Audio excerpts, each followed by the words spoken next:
For what seems like ages he has slept, resting here beneath his ancestral home. Damian MacDougall. Cut! Seriously, we've known each other how long? Resting here beneath his ancestral home, Damian MacDonovan gathers his strength, his demonic flowers recharging. Flowers? His demonic powers recharging, so he may once more rise from his grave. Once more rise from his grave to hunt down terrors in the night and entertain the masses. Entertain? Seriously, Pete, where are your bloody glasses?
Unbelievable. It's not exactly how I wanted to start off the new year. Oh, hello there, boys and ghouls. Welcome back to the second half of Season 2 of Damian's Dreadfuls. As always, I am your ever-so-charming host, Lord Damian MacDonovan. I hope the year we've had since Halloween has found you well and that all of your holidays since then have been safe and healthy. Whichever ones you celebrate, anyway. It's hard to keep track of them all these days. I myself spent about a month sick with Corvid. No, not COVID. Corvid. That damned raven we had at the set of Star of the Day's Hocus Pocus event got me with something, and I was plucking feathers off myself for weeks. And then there was all the cawing. The endless cawing. But hopefully you are well, and we can move on to the new season and away from the dumpster fire that was 2020 and 2021. And speaking of dumpster fires, have I got a film for you tonight? I'm sorry. You ever sleep for too long and then just wake up tired anyway? To kick off the second half of Season 2 of Damian's Dreadfuls, I'll be bringing to you a 70s vampire movie that at times seems incoherent, has bottom-of-the-barrel effects, and moves at a snail's pace. Hell, our primary protagonist doesn't show up for about 30 minutes into the film. Yes, creeps, tonight's film is Grave of the Vampire, directed by John Hayes. This 1972 snooze fest is about a boy hunting for the vampire that raped his mother and fathered him. At least that's what it's supposed to be about. But, like I said, it takes a while to get there. On top of that, most of the movie has nothing to do at all with an actual grave, save for maybe the first 10 minutes.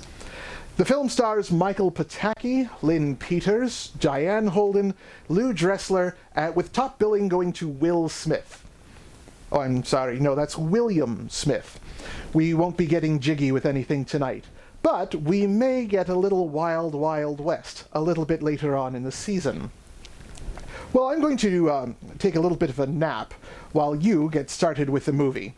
Produced by Daniel Cady and released by Millenium Productions and Entertainment Pyramid in October of 1972, here on Damian's Dreadfuls is Grave of the Vampire.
be back, but Lola Blossom's gonna do a dance.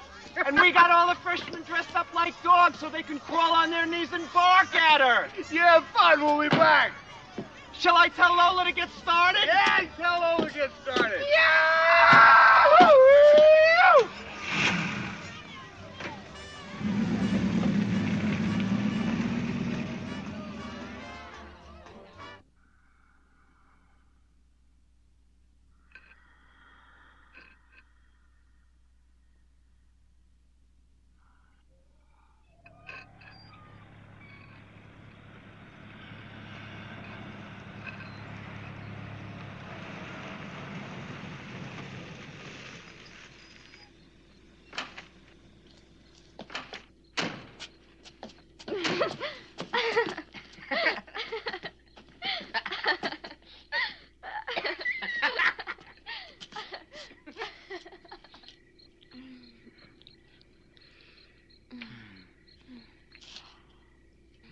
I don't think I'll ever be frightened of graveyards.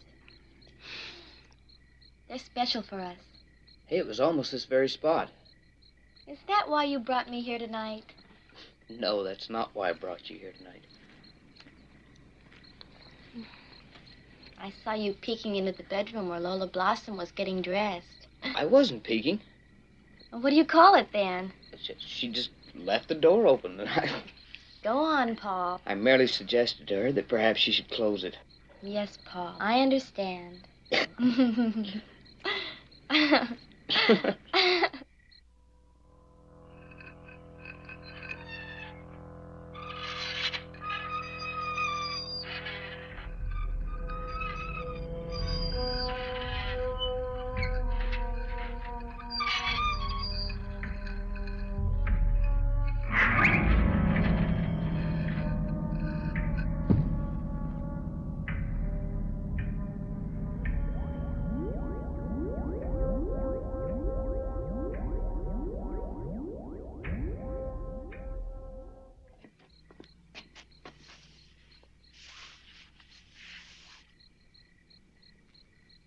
Leslie? Oh, Paul, it's beautiful. Will you marry me, Leslie? Yes, Paul. Anytime you want me to. I love you. It was my grandmother's. I've never seen anything so beautiful. You know, the only thing I own is this car, and it isn't even paid for yet. We can move into my folks' summer place anytime we want to. It's boarded up since they died. We can make it livable. And it's only 10 miles from here. What was that? We're not the only two out here.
Hey, Lieutenant. This place gives me the horrors. I am nervous. Is there any way I can have a drink? You'll get your drink, sir. Now just give it to me one more time. I told it to you more than 50 times. Once more, sir.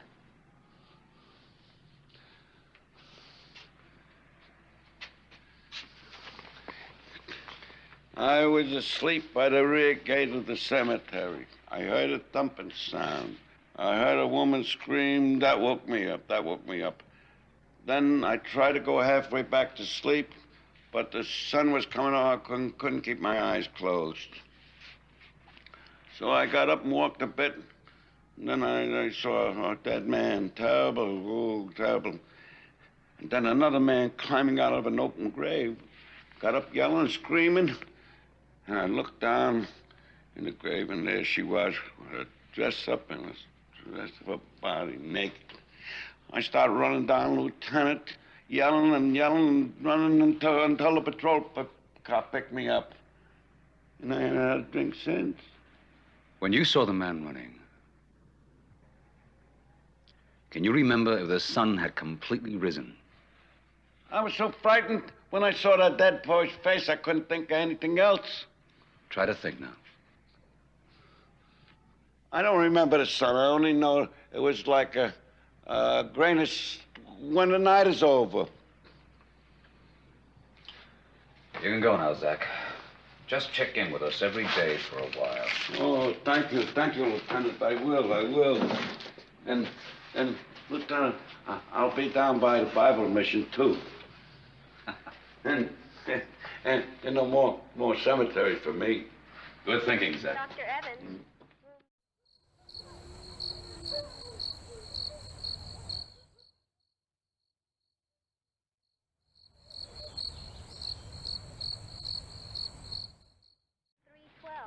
Dr. Evans, room 312.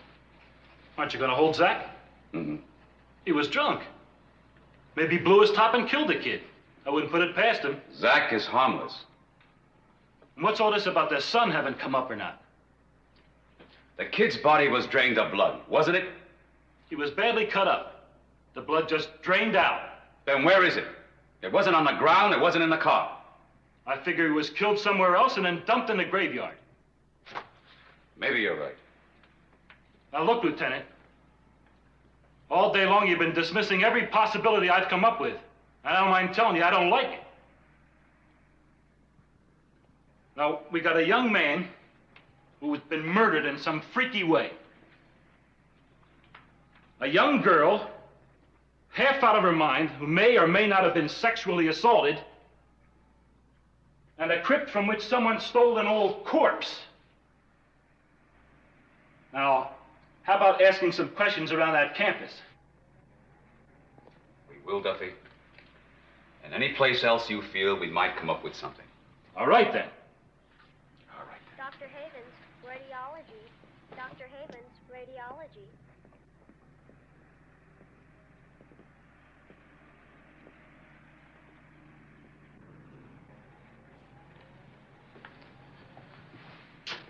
Leslie Hollander was raped, Lieutenant. There are contusions and bad bruises on her back and on her legs. And she's gradually coming out of this shock. May I try to speak to her? Well, all right, but just for a few minutes.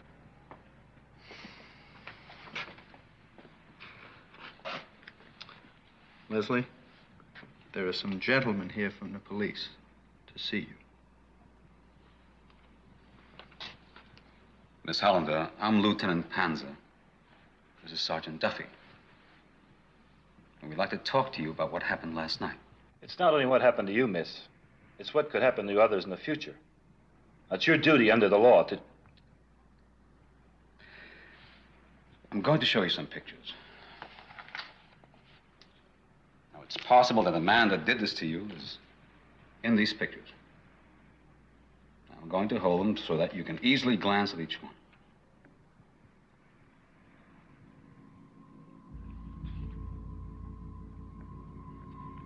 Dr. Miller, administration.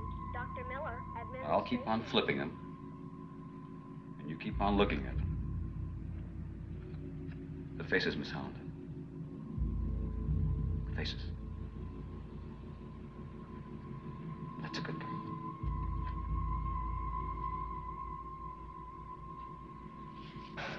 Can't you see she needs rest? Now, Olga, we're not going to hurt Leslie. Come on now.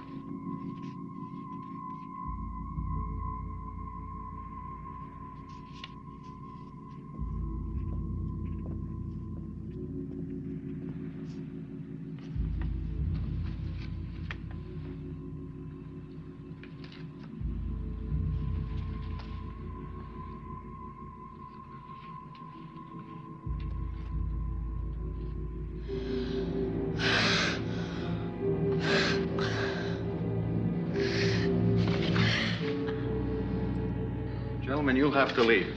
Sorry.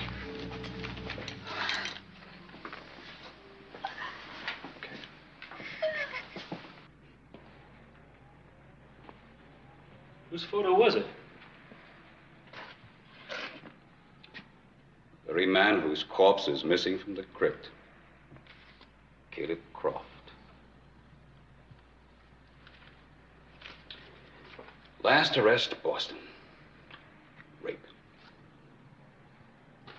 Here, read it. He escaped the same night they caught him. The chase led through the Boston subway system on foot. He accidentally fell on the third rail, and he was electrocuted. They shipped the body to California and placed it in that crypt. Almost 3 years ago. Just suppose the boyfriend raped her. And just suppose she's trying to give us the runaround. And just suppose the boyfriend committed suicide by running backwards into a gravestone. Lieutenant, you got a great record on the force. You could very easily be up for chief. But just let it be known that you believe that somebody got juiced with 50,000 volts and 3 years later climbs out of his grave, commits a murder and a rape, and then runs off into the sunrise like Bela Lugosi. You'll lose your job, your pension, everything. You've convinced me. Like hell I have.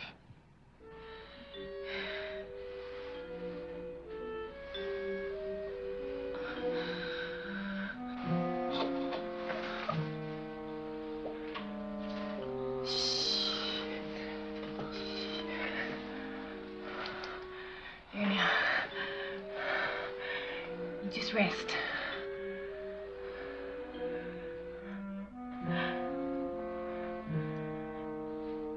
Everything will be all right.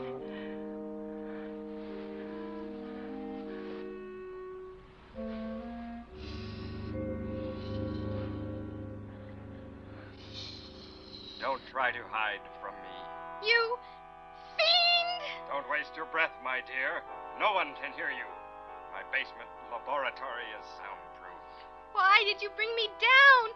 You know I'm afraid of the dark. I need you for a painless experiment. Within the hour, I will have completely drained you of blood. You're a maniac. You'll never get away with this. Mike will find me. Don't count on it, my dear. And if he does find you, it will be too late. Stay away from me. Please leave me alone. Too late. You should have been more cooperative. No. Don't struggle, Susan. Just relax. No. Please leave me. Don't touch me.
Doctors pretend like they know everything.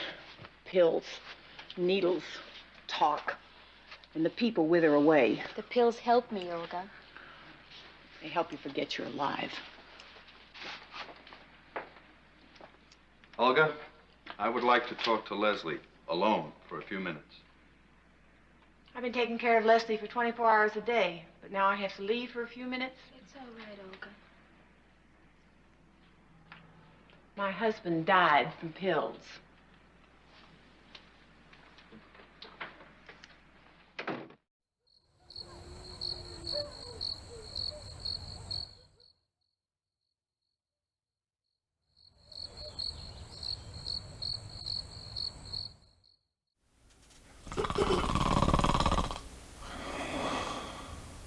Oh, Captain.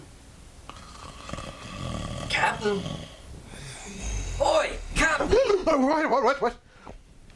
Oh, I'm sorry, creeps. I must have dozed off there for a few minutes. Where are we in the movie now? Seriously? We haven't even met our main character yet. Hell, his mom doesn't even know she's pregnant with him yet. Oh, spoilers. Sorry, I always do that.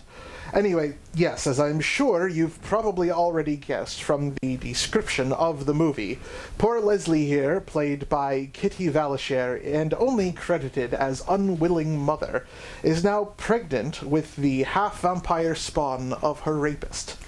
The vampire, Caleb Croft, played by Michael Pataki, has escaped into the unknown. And by the way, she doesn't really seem all that unwilling to me once she's told. She seems bloody happy to have this baby, no matter whose it might be. Whatever.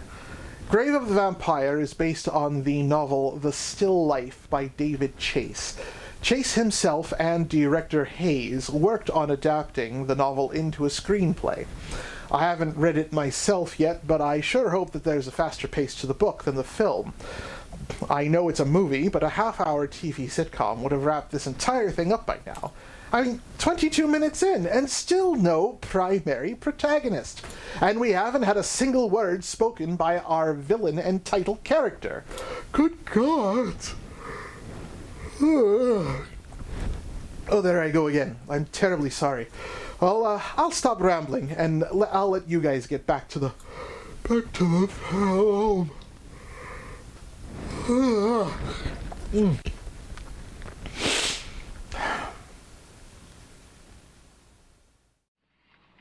Sit down. The reports are back from the lab, Leslie. No doubt, you're pregnant. A baby. Paul's baby. Leslie, listen to me. I'm asking that you have an abortion. Why? Leslie, what's growing inside of you isn't alive. Your body is nourishing it, giving it blood and oxygen. But when it leaves your womb, it'll be dead. There must be some mistake. There's nothing wrong with my baby. I'm healthy, and Paul was healthy. You don't know everything. Olga was right. Leslie, I've been your doctor most of your life. Now, there's no mistake. What's inside your womb isn't a human being. It's a parasite. It'll drag you down and it'll kill you. Now, we must take that parasite out of you. My mother used to bring me here. All those old people in the waiting room. None of them ever got better. Now, Leslie, you know better than to talk like that. You won't touch my baby. It'll be born healthy, and you won't even be there. Olga! I know what you're going to try to do, and I'm not going to let you. Olga! Olga, take me away from here. We're not going to see any more doctors. Come on, baby. Leslie, please. Come on now. Leslie!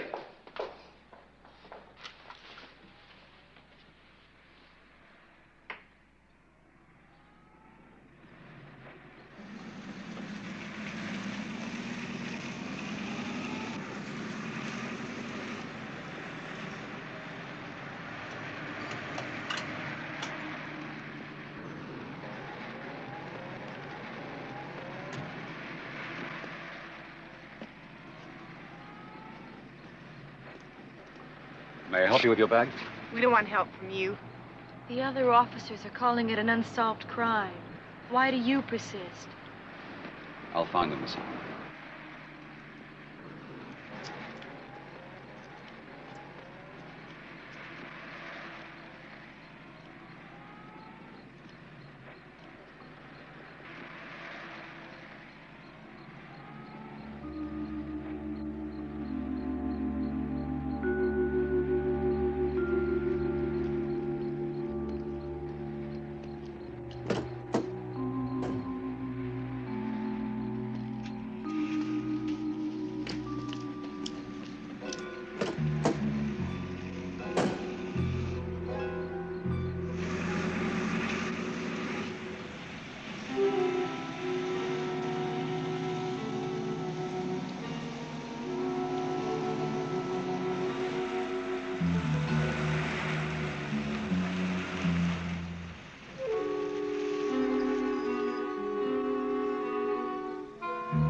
pain will soon be over, Leslie. Dr. Ford said this baby wasn't alive, but you proved him wrong. And your baby kept growing inside you. Now it wants to be born. Oh, I can feel it coming. Shh.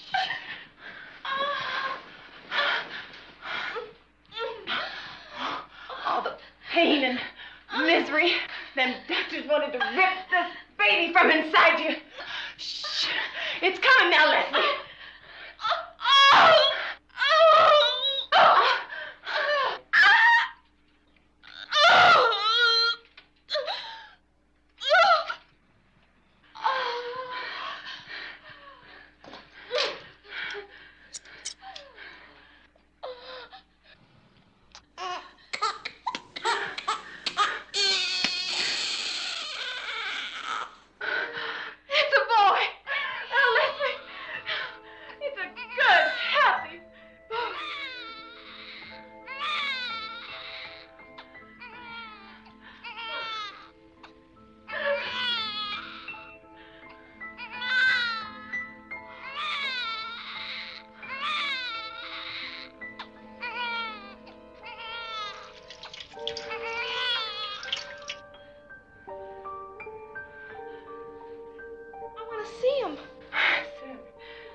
Why don't you bring him to me?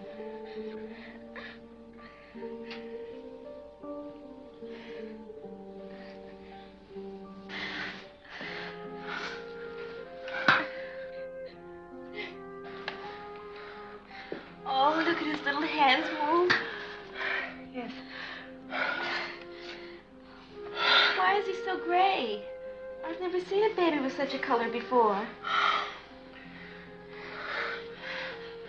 Maybe we should call Dr. Ford. No. He'll be all right. We'll make him well and strong. Oh. Oh.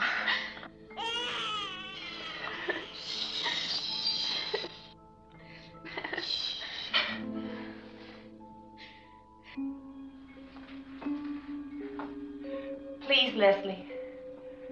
Let me call Dr. Ford. No doctors, Olga. But that baby's gonna die. It won't take milk. He won't die. Bring him to me. We'll try once more.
apples and grapes, pintos and bays, all the pretty little horses.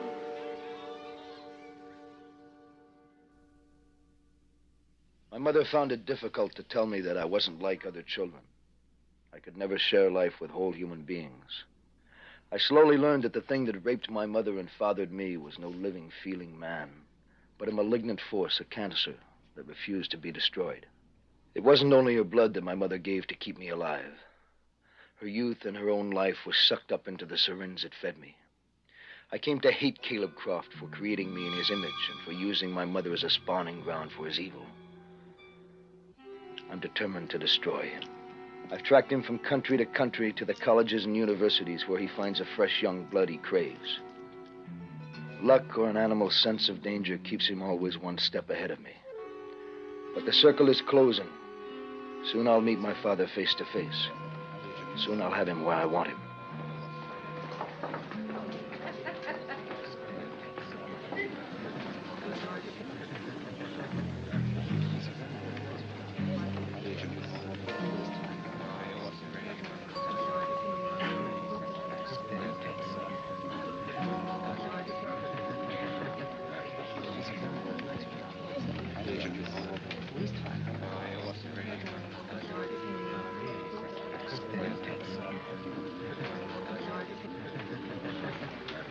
Is this Professor Lockwood's extension course on folk mythology and the occult? Yes. I'm Anita Jacoby, working on my doctorate. I'm James Eastman. Hello. Hi. These night courses are really much more interesting. All types and ages. I hear if you're not in time to get a seat, you can't take the course. I hope my roommate gets here on time.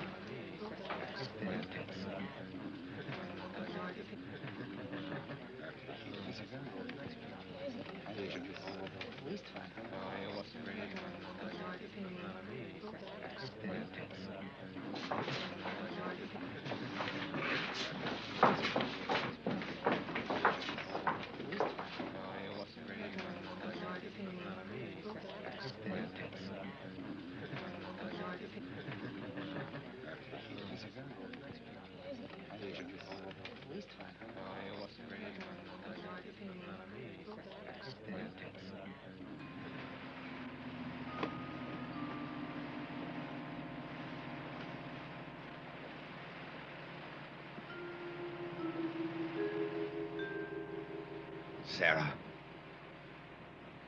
Sarah.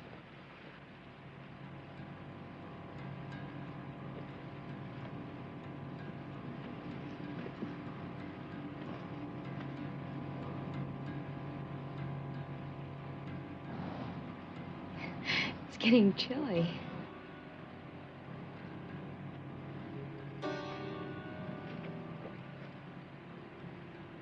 I have a place we can go to.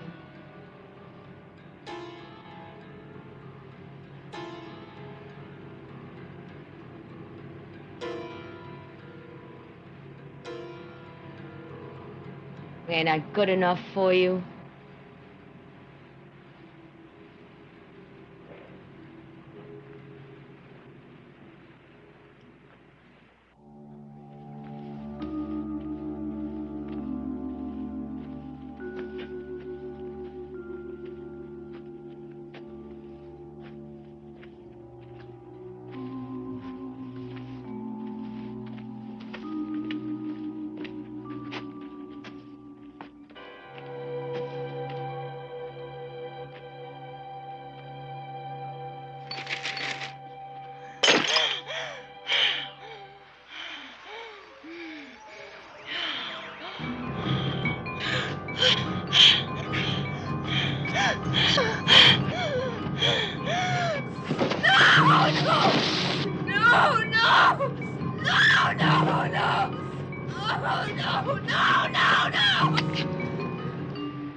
Those of you who don't have seats will have to leave.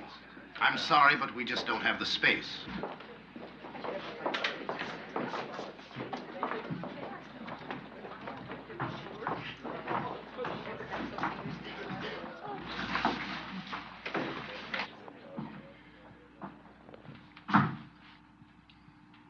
I know that some of you are lawyers, teachers, bored housewives with nothing better to do with their evenings.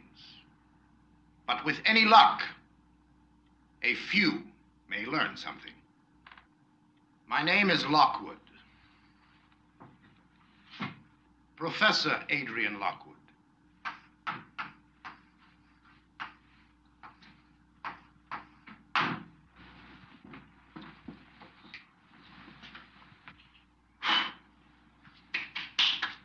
It's called goober dust by the older blacks in the Deep South. Sprinkle it around your enemy's bed at night, and he will die in his sleep. Ground up peanut husks. That's all it is. Can it really kill? No. Not here with automobiles and electric lights. We could never believe such a thing. But strip away the lights, the automobiles, the antibiotics that keep us one step ahead of death, and we are left with pathetic, frightened little creatures wandering in a cruel and hostile world. So we fear the gods, demons, devils, bats, banshees, angels, vampires.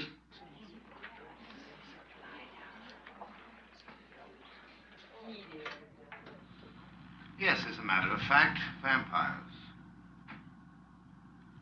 It is those answers born out of fear, that we are here to study. It's interesting that you should all turn out here tonight in overflow numbers. Is it that, like primitive man, you're still filled with fear? With a nameless dread that you cannot shake? Death. Who are you? Anita Jacoby.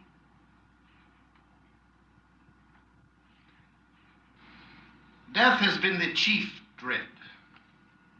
The one obsessive preoccupation of man since he first crawled from the caves. Of all the animals, only man is aware that as surely as he was born, he will someday die.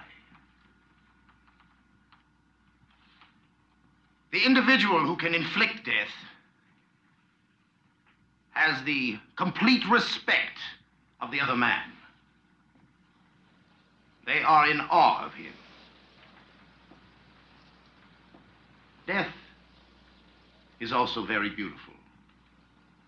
Some loved ones we have seen in death never looked more peaceful, more serene. What is your name? Anne Arthur. I'm an instructor in English literature. I'm sorry if the subject frightens you. Sure no one holds you responsible, Professor. Ah, the voice interested in vampires. Yes. I plan a paper on Charles Croydon. Charles Croydon is not generally known. Perhaps you would care to share your knowledge with the rest of the class. Thank you. He was a 17th century English nobleman. It is said that he and his wife were vampires. They were hunted by the Church of England. They sought refuge in a small Puritan settlement in Massachusetts. Croydon was responsible for a series of gruesome murders near Salem. And his wife was, in fact, burned as a vampire in 1846. But Croydon was never found. Then if we are to accept the traditional legend that vampires can only be killed by the ritual of the wooden stake through the heart, Charles Croydon must still be alive today. But why must he hide? A vampire with all the awesome, terrible power of Satan. All the black arts at his command. Why must he be forced to scurry like a frightened rat? But as a vampire, what choice would he have? He would have to protect himself against the anger of righteous people. You would think the man's personality would compel him to stand up. To terrify all the puny mortals around him. And not to hide in dark holes behind assumed names. Like Caleb Croft. Who's Caleb Croft? Even I know the answer to that one, Professor. Well, let us hear it. Caleb Croft was a murderer and a rapist. Accidentally electrocuted in the late 30s. His body mysteriously disappeared. And a police officer believing Croft to be a vampire was found near Croft's burial place. Dead. Drained of all his blood. These facts are all published in a book that links Caleb Croft and Charles Croydon. What book is that? Let me see. Oh, yes, it's called The Mysteries of New England. But there weren't many copies made. You seem very interested in the Croft case, Professor. Yes, I am, Mr. Eastman. James Eastman. Mr. Eastman, if you remain in the class long enough, you too may develop an interest, more than you bargained for.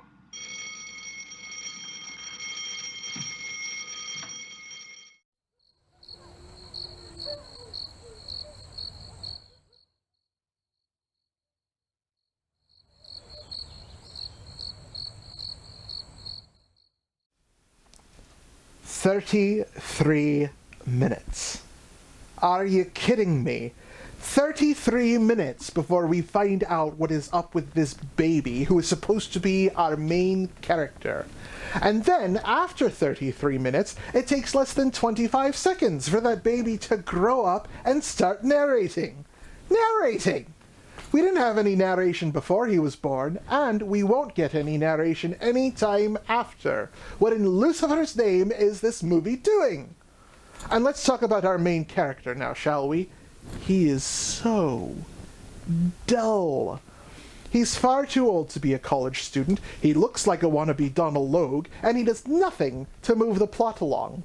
And the only hint that we get through the entire movie that he still needs to drink blood is when someone finds an extremely rare steak in his apartment a little later on. I hope William Smith's acting is better than this. It has to be. The man racked up 276 IMDb credits before he died about 2 months ago. He's been acting since 1942, when he was just an extra in Universal's The Ghost of Frankenstein. But he's done everything since then. Western TV shows, Hawaii Five-0, Dukes of Hazzard, Chips, Benson. He's probably best well known, though, for playing Conan's father in the Arnold Schwarzenegger-led Conan the Barbarian from 1982. This wouldn't be the last vampire movie he'd been in either. In fact, both he and our villain for the night, Michael Pataki, have both played Dracula. Granted, Pataki's Dracula movie was entirely about his dog, but then Smith's Dracula was really only a minor character in a very cheap exploitation flick. Pataki is a pretty well-known actor at this point too, having appeared in a lot of older TV shows, some of the same shows, in fact, as Smith, just at different times, and also doing voice work on some modern cartoons. You might recognize him as the voice of George Liquor on Ren and Stimpy. He's also Korax, the Klingon who starts a bar fight in the infamous Trouble with Tribbles episode of Star Trek, the original series. Well, I'm not going to sit here and run down everyone's IMDb page at once, but there really isn't much more trivia for this movie. But for now, I think I'll just let you get a little bit deeper into the grave of the vampire here on Damien's Dreadfuls.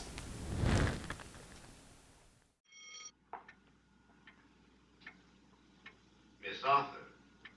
Professor Lockwood, I just wanted to thank you for an excellent class this evening. You have a way with your students. What way is that? Compelling. Students often drift during my lectures. They are fools. Come closer, Miss Arthur. Into the light.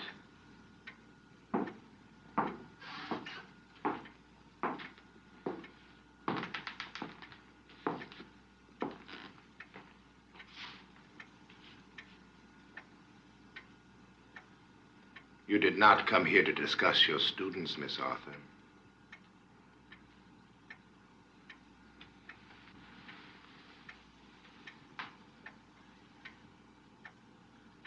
At first, you reminded me of my dead wife, Sarah. But then I went beyond that.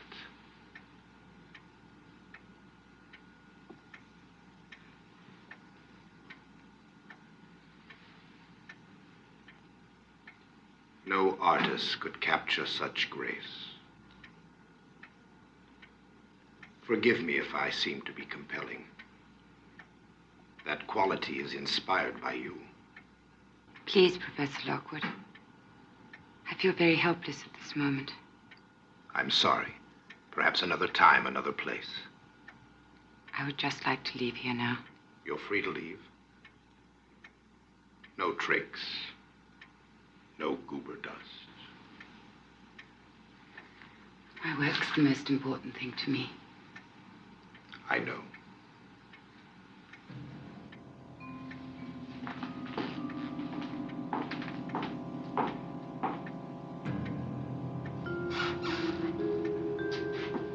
Good night, Miss Arthur.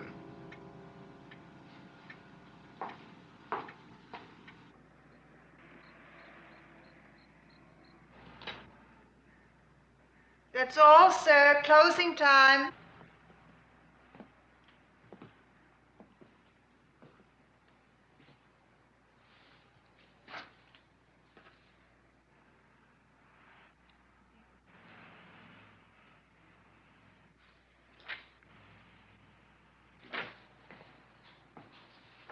You have to leave now.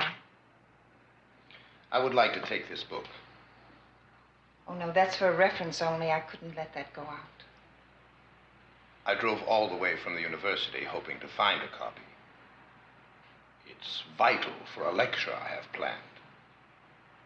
I'm Professor Lockwood. Professor Lockwood? Yes. May I borrow it for a day or two? I have to close up now.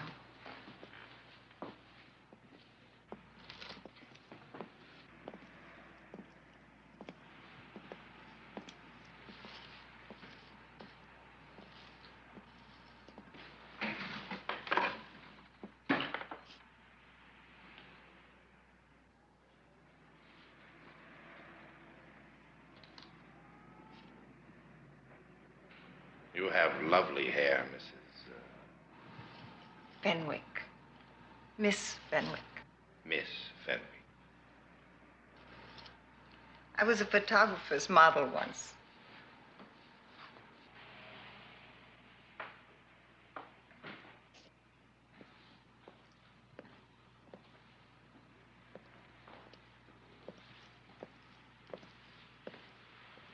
You'll have to leave now.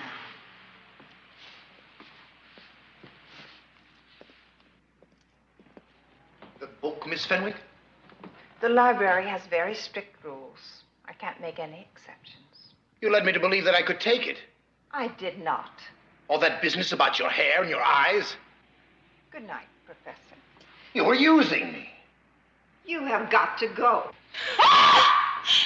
Using me.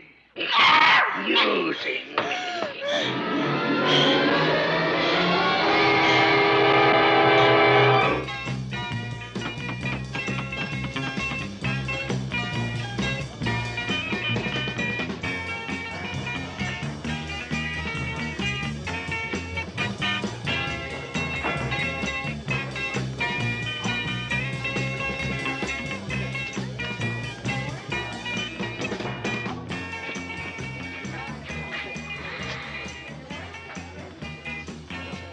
Thanks for coming.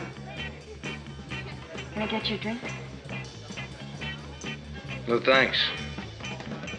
Dance then? not too good at that sort of thing. All you have to do is move. You do move. Yeah, I move. Look, I'd like to start by just sitting down. Agreed. On one condition. You stand right here for 1 minute and let me do all the work.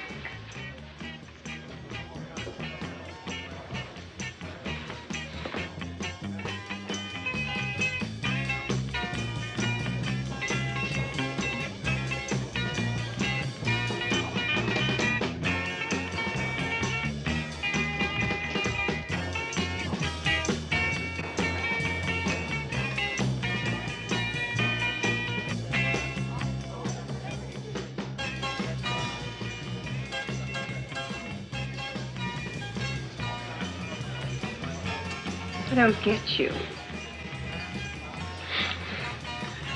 There's nothing to get.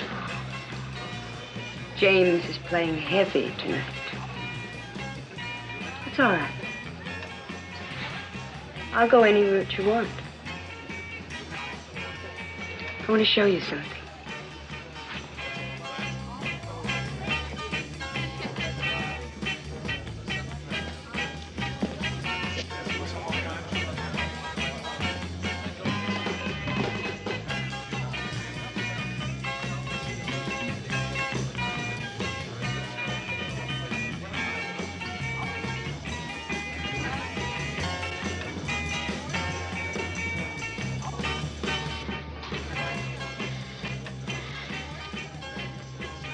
I've been comparing Charles Croydon, vampire, with Caleb Croft. I agree with T.J. Boyd. They're one and the same.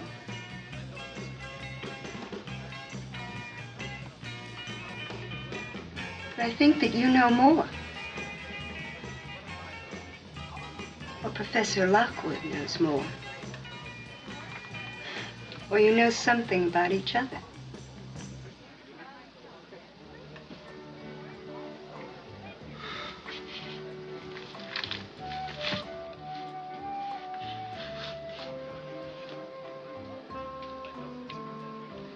James?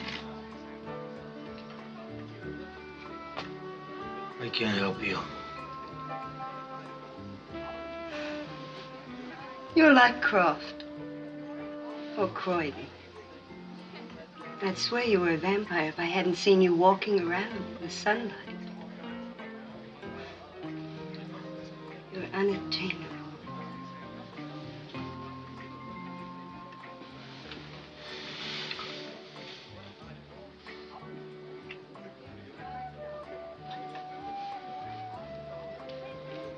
I do turn you off.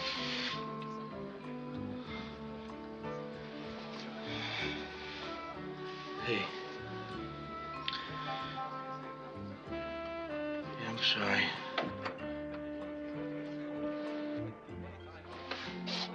Oh, Anne. I'm sorry about all this. We played some records and called some people, and now we got a thing going here. Oh, it's just that I'm so tired, that's all. Professor Lockwood wear you out? Sounds as if you've been hearing some gossip. You and Professor Lockwood were together after class, that's all. We were. He was deeply affected by the death of his wife, Sarah. It seems I resemble her. Thanks very much for inviting me. Good night. Wait. Look, you're never going to get a chance to cook your dinner here. James lives just about. Go borrow some pots and pans. I'd be happy to. All right.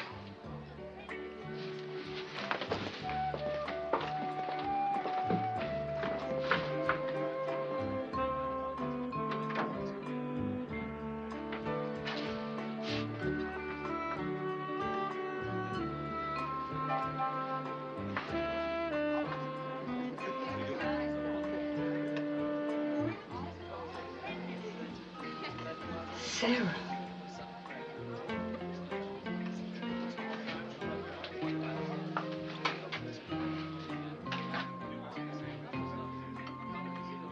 Charles Croydon, Sarah Croydon. Caleb Croft. Croydon. Croft. Lockwood.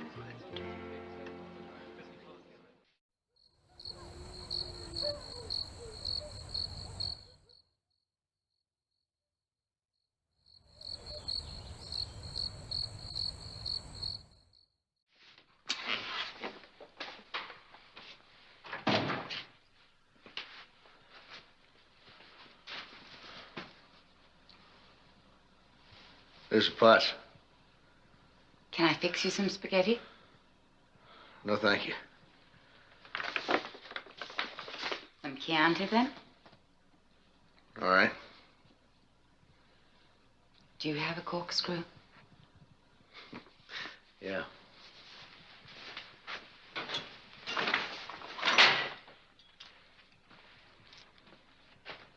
Will you do me the honors, then? Pleasure.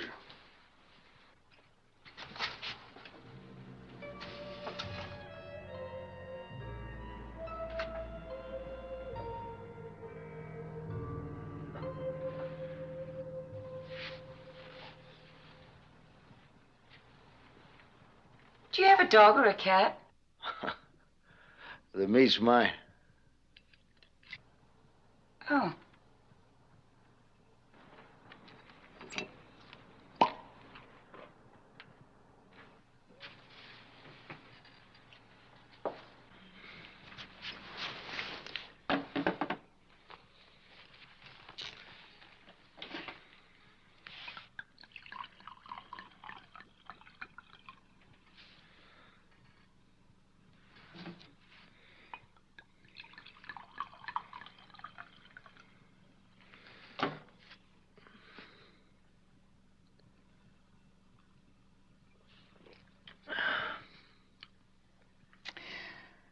I guess the next logical question is, how come we're not 20 years old and playing the bongo drums downstairs?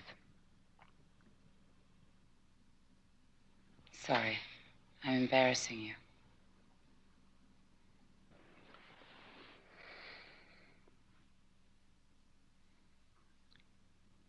Oh, I don't feel like stuffing myself with any damn spaghetti.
beautiful with you, James.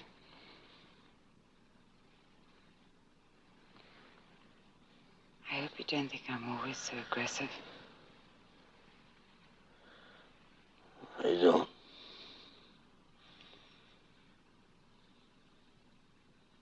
You have such deep passion. Such wonderful passion. So silent all of the time.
Miss Jacoby. I hope you're not disappointed. Anne isn't here. I suspect she's spending the night with James Eastman. How interesting. You don't have to play games with me, Professor. It's 3 o'clock in the morning. I know why you've come here. Then I trust you're mature enough to be discreet about my interest in Miss Arthur. But Professor Lockwood, you're acting almost human. I fail to appreciate your humor, Miss Jacoby. Then I'll share it with you. Mysteries of New England by T.J. Boyd. I've researched every written word on the black arts. The occult, voodoo, witches, vampires. Boyd describes you perfectly. Lockwood, Croft, Croydon. You're imagining things, Miss Jacoby. I want you to make me a vampire. Slowly mix my blood with yours. Until one night, while I'm bathing in the light of the full moon, the black magic will take place. And I will come to you as your bride and serve you for all eternity. And if I were Croft or Croydon, the idea of a companion for all eternity, the relationship would become a bit stale, don't you think? I pride myself on my imagination. Entertainment would be kept in constant flow. I could scream now and the halls would be filled with people. You would be dismissed just for being here at this hour. But I won't scream. Because you are Charles Croydon. Vampire. They took your wife Sarah from you and burned her. I want to take her place. I love you, Charles.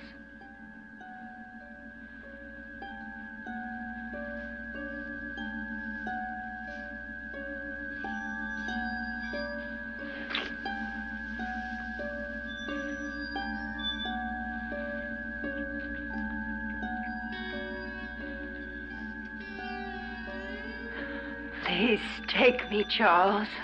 Take me.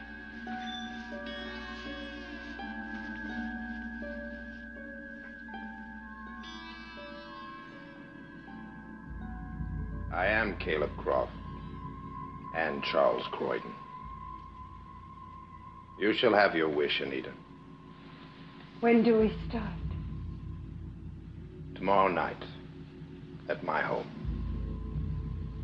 I should leave now. I'll see there's no one in the hall.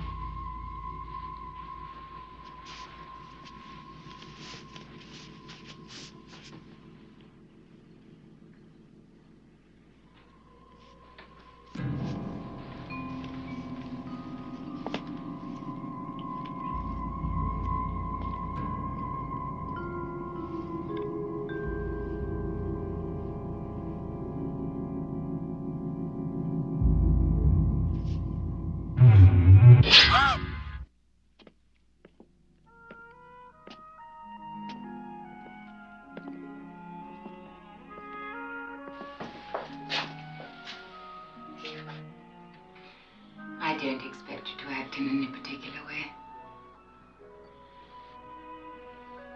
No pressures. No obligations. If we get together again, it's because we both want to.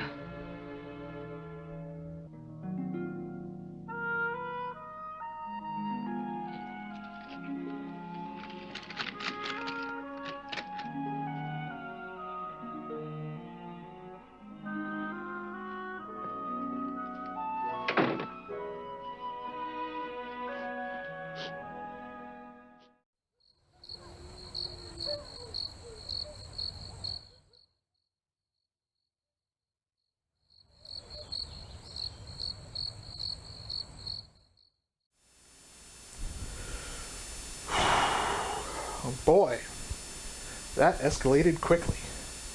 Welcome back, my little trip kickers. For the length of time that this film took us to tell us about James' conception and birth, they really are pushing through this plotline, aren't they? We've got no info about how James found any of this other information out, or why he suspects Professor Lockwood of being Caleb Croft, and Anita figures it out even faster.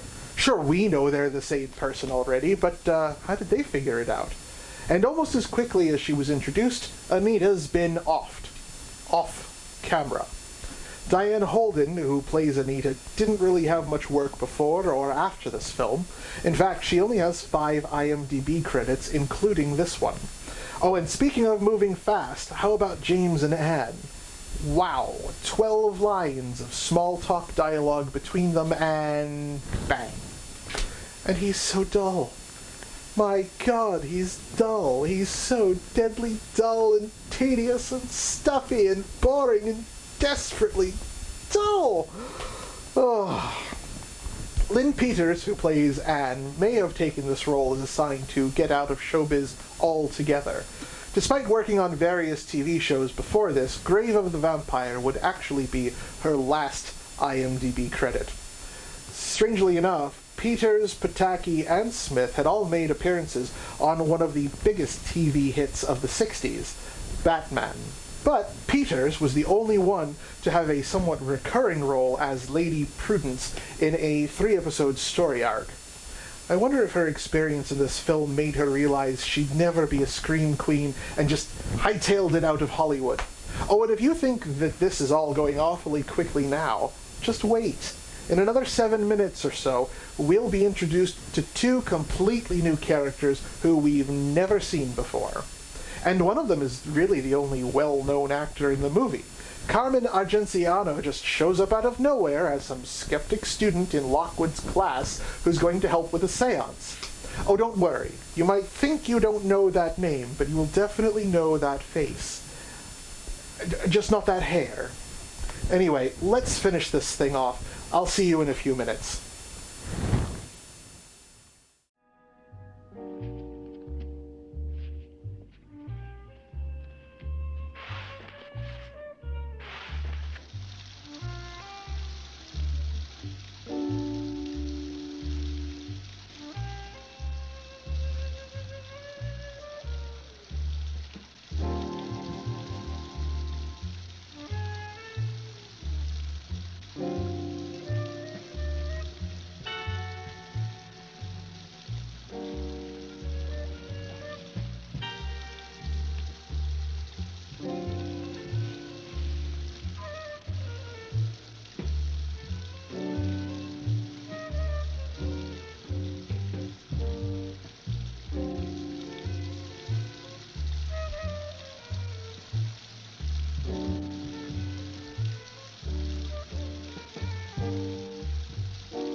Tea cake, Ann?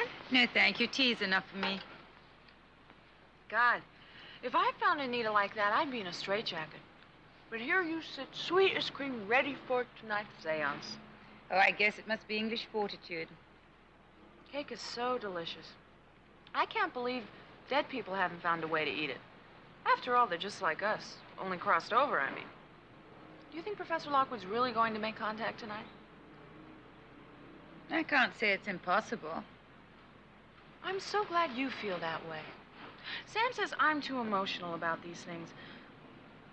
But nobody could accuse you of being too emotional. Well, I didn't mean it like that. I'm sure you can be very emotional when you want to be. It's just that you're usually so cerebral. But me, I'm a mystic. Sam says I eat too much to be a mystic, but look how fat Buddha was. Is Sam inside? Yes. He's still poking around. I'll die if Professor Lockwood comes back and finds him looking under rugs for loudspeakers and hidden wires. Find anything? The house seems legit. But to afford it, he's got to be a syndicate bagman at least. Well, it's going to be genuine, I know it. Look, Carol, just because I couldn't find anything doesn't mean it's not here. Sam, don't spoil things tonight. I promise not to smoke, drink, or use abusive language. I came here for a spook show, and I'll cooperate. But that doesn't mean I have to believe it. You know, Carol's been 3 inches off the ground ever since Anita and that librarian got it. Both bodies drained of blood. It must have been a vampire. Look what I bought. Me, Carol Moskowitz. I'll put my trust in a .45 automatic. But you promised to go along. Okay, okay. Mine is not the reason why. Mine is just to do or die.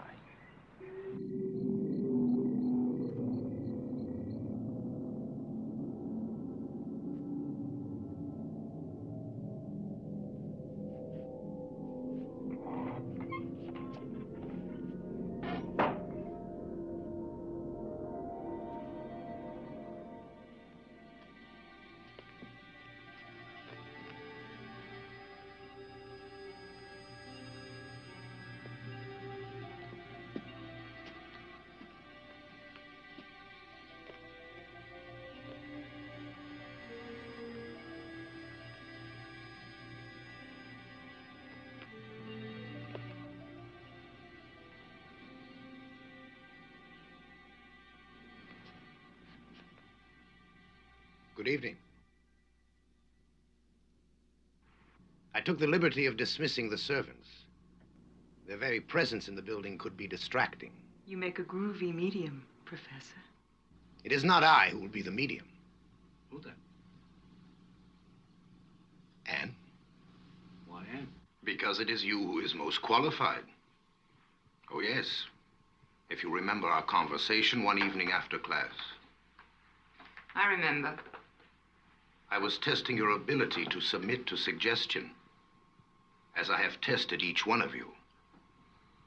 And I have found you to be the most developed of all my students. I don't believe a word of it, Professor. Passion in any direction is welcome here. I promise you, Sam, that if you just try to cooperate, you will have a total experience this evening. You can't ask for any more than that, Sam. No. We will all sit at the table. Miss Arthur? You will sit here.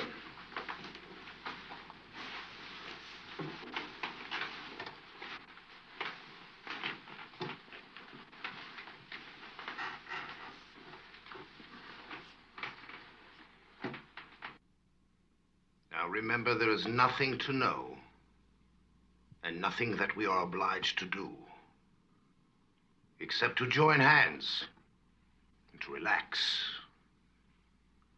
Relax. Now, if you sit back in your chairs, close your eyes,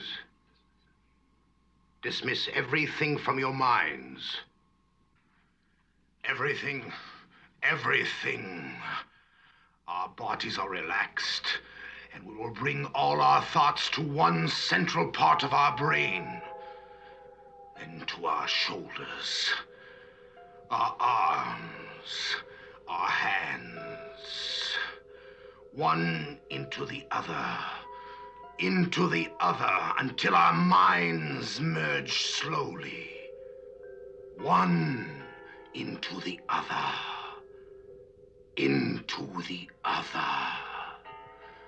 Relax, relax, relax, relax, relax. There is one who is still fighting. One who needs further help. Come on, Sam, you promised. I'm not doing anything, I tell you. Now try. Try.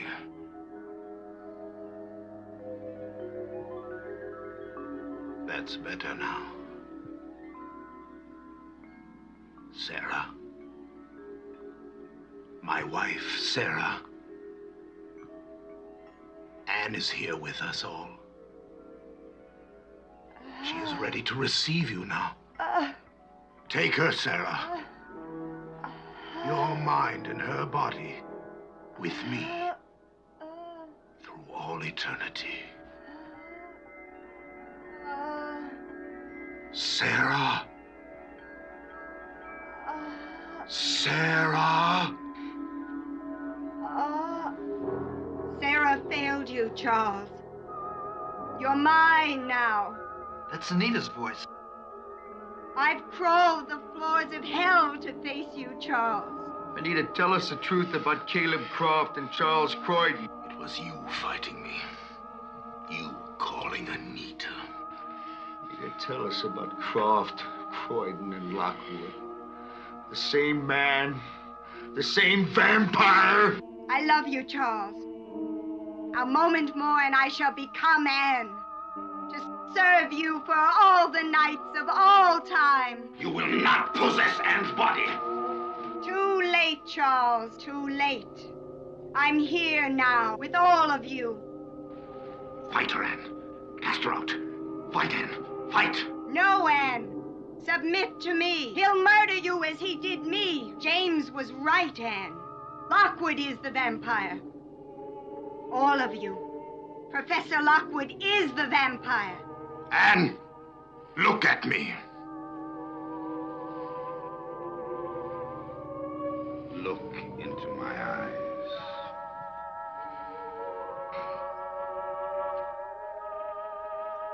Cast Anita out, Anne. Cast her out.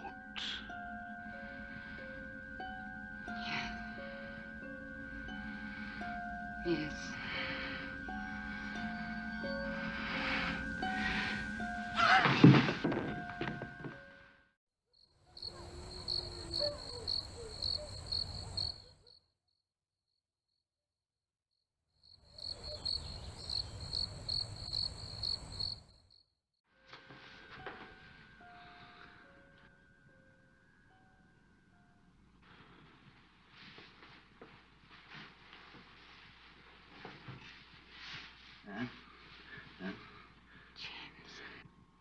It's all right now. Anita is gone.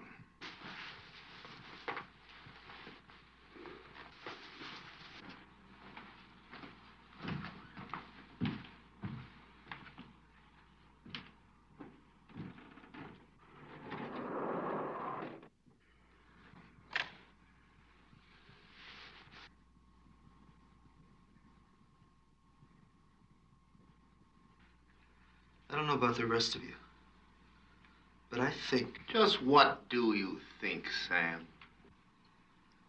I think either you're a vampire or Anne is a marvelous actress and voice impressionist. And that the both of you staged this whole thing for the effect. And just how effective would you say it was? It was damn effective. But you're not worried that I'm a real vampire? Or that I'm going to kill all of you in this room? I'm not worried. Is anybody else worried? I'm not afraid. I even left my crucifix upstairs.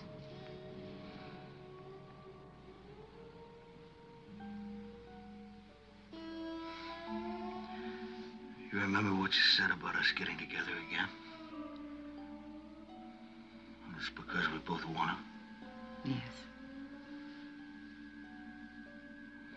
Well, I want to.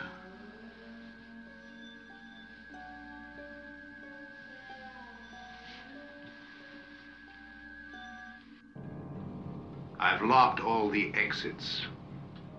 I am Charles Croydon.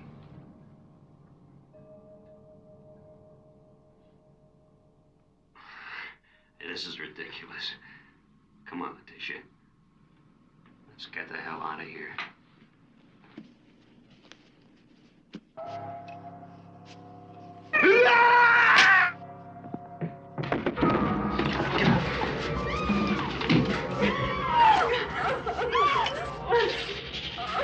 I don't know what the hell's going on here, Professor, but one more step and I'll shoot.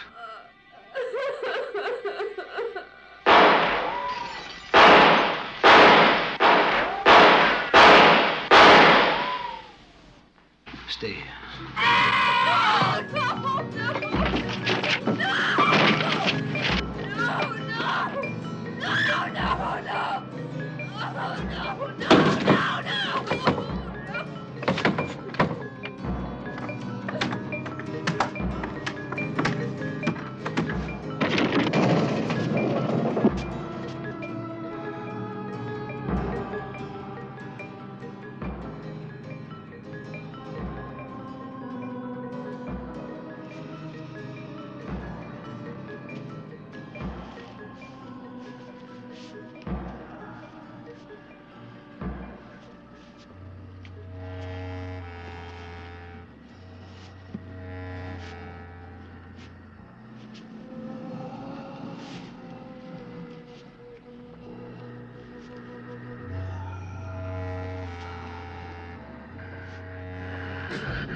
I'm your son, Lockwood. Your son conceived in a grave. The night Caleb Croft rose from his crypt. Yes. Yes. Yes. Yes, and I'm gonna destroy you.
The world is finally rid of you, Charles Croydon. Be damned.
James! James, what's the matter? Get away from me, Anne! James! Run, Anne, run!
Wait. Is that it? Is that the end of the movie? What in bloody hell is that? Seriously, what happened? Had he not eaten in a while and now his bloodlust is showing up? Does killing the head vampire somehow transfer his power and feral nature to his next of kin? Or is James somehow now Croft? There's still other people in the house. Could they not overpower and kill James? This is all very confusing. And frankly, rather stupid. Now I kind of want to get my hands on a copy of the book just so that I can find out what the actual explanation is. And speaking of books, while there is no sequel to either the movie or the original source novel, the character of Caleb Croft lives on in the Anno Dracula books, a series of novels written by Kim Newman. Kim Newman, of course, being the creator and writer of the 90s era British horror host show Dr. Terror's Vaults of Horror. Newman's not the star, though. Dr. Terror was played by popular British actor Guy Henry. Anyway, we're going on a bit too much of a tangent there. Possibly explaining the strange combination of rushed, unfinished, and slow pacing, Grave of the Vampire was filmed in only 11 days with a budget of $50,000. The film has a 5 out of 10 rating on IMDb and, curiously, no critic score on Rotten Tomatoes, though it does only have an audience score of about 15%. I'd say that's a pretty fair assessment. I certainly wouldn't recommend this film to anyone. It's far too dull even for a so bad it's good film. On the other hand, the initial premise is an interesting idea, and with a more coherent script, better direction, and more competent acting, might make for a decent remake.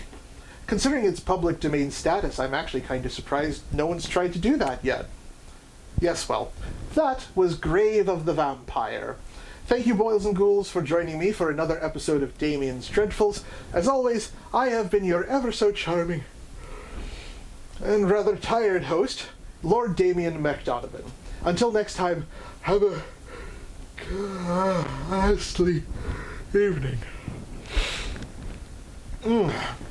Pete! Put some coffee on and invite over a few mortals. I need a drink.